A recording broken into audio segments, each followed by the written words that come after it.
So I just found a great car that we're going to go take a look at. It was designed by probably the laziest auto design studio in the world. That's right, it's a Porsche. It's a 2005 Porsche Boxster with just over 100,000 miles for $9,900. Now, if you know anything about Boxsters, and specifically this vintage, that's pretty much unheard of to find a second generation Boxster in that price bracket.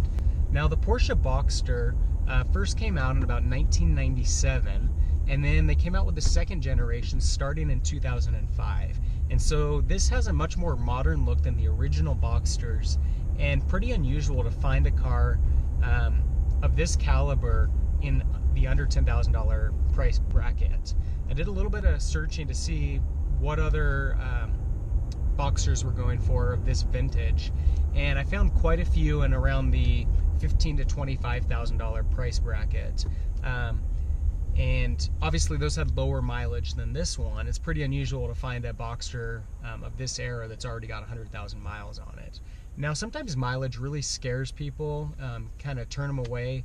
However, sometimes with a newer car like this, it actually, to me, is not real concerning, because it's an indication that the car's probably been driven for a lot of highway miles. So sometimes getting a car that's fairly new with really high mileage, it's going to be a much better car than an older car that's got higher mileage, because most of those miles will probably be highway miles versus a combination of city and highway on just kind of your average vehicle. So this is the first car that we're looking at for under $10,000.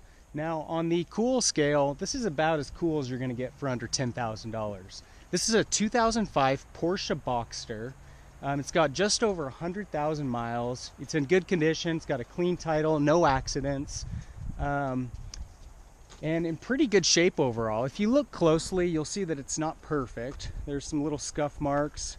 Over on this side, we got a little bit of something going on there. The soft top, you can see it's got a few little marks in it as well, but overall, it's in really good condition. Hard to find one of these in this price bracket.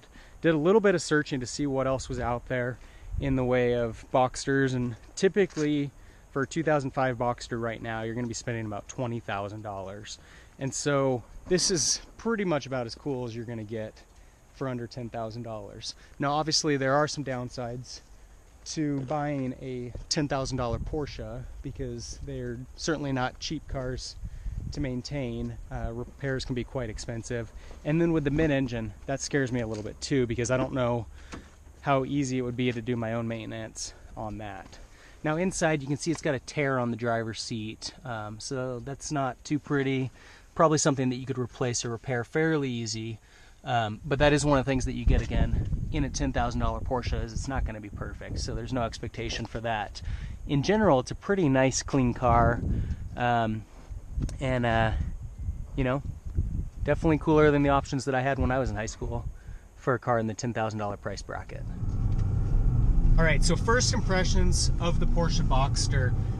You can't beat having a mid-engine. Having that engine sitting right behind you is unbeatable. You don't get that in any sports car that's got the engine in the front of the vehicle, where you can just hear every single noise that it makes every time that you hit the accelerator, being able to really just experience that. And I think that's really what it is about a sports car that makes it fun, more than what the 0 to 60 time is, and just the statistics of, oh, it's this fast on a quarter mile, or to 60 miles an hour, or whether it corners fast or not. It's really all about the experience. Now, one thing I do gotta say is that having the automatic transmission in the Boxster, you kind of feel like you're cheating, and again, you feel like you're missing out on a little bit of that experience. Automatics are great. They're definitely convenient. It's nice to be able to, take your focus off of driving sometimes in a normal car. In a sports car, on the other hand, it should have a manual. When you're driving a car like this, you want nothing less than to focus entirely on the driving experience and to really get the most out of that. And so that's one thing I gotta say, is that I'm not a huge fan that having the automatic transmission in this vehicle, it really does kind of take away from the experience a little bit. The handling on the Boxster is impressive. Obviously, you're sitting really low to the ground, so you've got a really low center of gravity, and it's a tiny car. And so it's really easy going around corners and curves to be able to really, feel the road and feel that agility, because you don't have a big car that's hard to get around corners.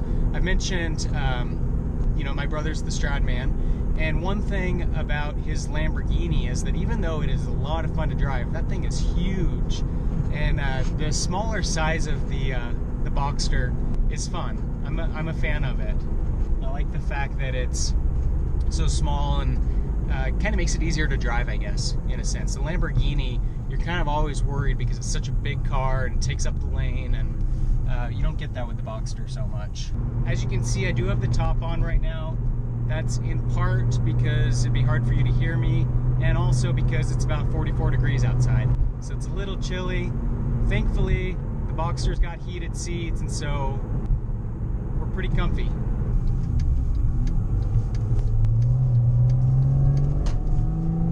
Ooh, baby. Gotta love that sound. Now, my brother's got used to have an Audi TT. The Boxster actually feels very similar. I'd say that the difference, really the main difference between the two cars, is just the fact that you've got the engine sitting right behind you in the Boxster, and so you can hear it a little better. It's got a nicer sound to it. The exhaust certainly sounds better. And then the other side of it is rear-wheel drive, so you don't have the all-wheel drive, so you can feel a little difference with the handling. But as far as just like sitting in it, it feels a lot like the TT as far as just the feel of everything. Pretty similar. One of the funny things about the Porsche brand is that the 911 has kind of always been sort of the premium Porsche, and obviously that's changed with the Carrera GT more recently, but in general the 911's always kind of been the benchmark Porsche. And when they came out with the Boxster and then with the Cayman, the thought was always to keep it kind of a step below the 911, despite the fact that from the 911 being a rear engine going to the Cayman and the Boxster with a mid-engine, it actually is a better setup for being, a car that handles better. And really the only thing that differentiated the two is that on the 911 they always gave it the better engine because they wanted to keep it as kind of that benchmark Porsche.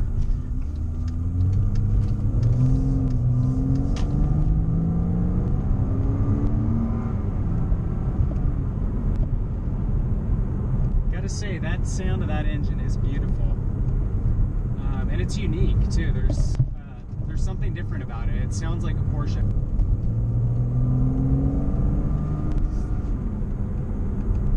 Now, I mentioned this Boxster is listed for $9,900. It's got 100,750 miles. So it's definitely getting up there in mileage, but it's not uncommon to see a Porsche that's got well over 100,000 miles. And so I'd say that this car probably has quite a bit of life left in it. It seems to be mechanically flawless right now. Mentioned on the exterior, it's not a perfect car, but in general, it's a pretty well cared for car. A lot of good attributes to it. So yeah, I mean, it's definitely a good option in that category. I think it's going to be hard actually to find something else that's cooler than this car for $10,000. But this is the beginning of our search, and so we'll keep looking and we'll see what other options we can find. Now, one of the great things about Porsches is that they're really a pretty good all-around car. You don't give up that much practicality with a car like the Boxster. Obviously, being a convertible, you lose a little bit of that, and in some ways the Cayman would be better. But at the same time, I think that if you're buying a sports car, buying a convertible is the way to go, because getting that, just like having the mid-engine sitting right behind you and be able to hear the engine while you're driving down the road, having the top off the car, it's even going to amplify that further, where you're going to hear everything when you're out driving. It just really kind of contributes to that whole experience. That's why you buy a car like this. However, Porsches are definitely well known for being great day-to-day cars. There's kind of a saying about Porsche every day, where a lot of Porsche drivers, they drive these as their daily drivers, and there's a lot of good reason for why Porsches are so popular as daily drivers. They're comfortable, they've got a lot of creature comforts, all the options that you would get in your ordinary car, you're going to get that on a Porsche. Likewise, you're still going to get good gas mileage. The reliability is going to be above average compared to other kind of high-end sports cars, because they're mass-produced and because they're co-developed with Audi and Volkswagen. And with being a large company like that, they've got a reputation that's on the line, and they have to produce vehicles that are reliable across their lineup, and so that carries over to the Boxster. And so, a lot of great things about it. Being that it's mid-engine, it's pretty good at handling, obviously, but if you get into wet conditions, or maybe even a little bit of snow or ice, most of them handle fairly well. Having that mid-engine and kind of distributing the weight a little bit better, specifically over those rear wheels. So we just finished looking at the 2005 Porsche Boxster. I've got to say, it feels really weird getting back into the Toyota Tacoma after driving that car. In general, I feel like this is a pretty small truck, and after riding the Boxster, man, I feel like I'm sitting up like on top of the world, and driving just a beast of a vehicle. The Boxster is tiny. I had no idea that it would feel so small driving it, which is a good thing. I actually think that it was really nice size, because it's really agile going around corners, easy to maneuver, and just a small, fun car to drive. I really am a fan of the rear engine, or the mid-engine, in the Boxster. I think that if you're going to go with a sports car, you might as well go all the way and get a mid-engine. It really enhances the driving experience, just having that sitting right behind your ears and being able to just hear everything when you accelerate, downshift, and just hearing that rumble of the engine. I also was a real fan of the exhaust in the Boxster. I thought that had a really nice sound to it. Unique too. Definitely different than the sound of other sports cars that I've ridden in the past. As far as buying a car for under $10,000, I don't think that on the surface you can get anything cooler than the Porsche Boxster. It's pretty unusual to see anything from Porsche for under $10,000 that's in as good a condition as that was right there.